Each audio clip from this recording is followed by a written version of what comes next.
Gikan sa Alert Level 2, pigbaba na kan FIVOC sa Alert Level 1 ang estado kan bulkang mayon.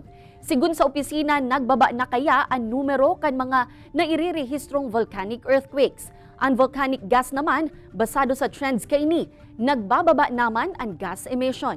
Pag-abot sa ground deformation, may pamabaga pa ang bulkan alagad basado sa obserbasyon kan opisina, mayo naman ni nanotarang magma na nagsasakat.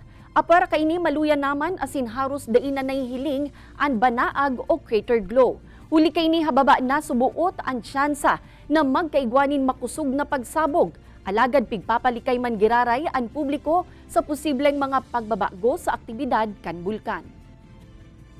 So, bagamat po binabana natin to alert level 1 ang estado ng Mayon Volcano, hindi pa rin po nire-recommend ng PBOX na pumasok sa loob ng 6 km permanent danger zone dahil bagamat mababa na yung possibility na magkaroon ng malakas na eruption or major eruption, nandiyan pa rin yung panganib na magkaroon ng mga maliliit na phreatic eruptions o yung mga ashing events, yung pagbuga ng abo, gaya na nangyari ng mga nakaraang buwan.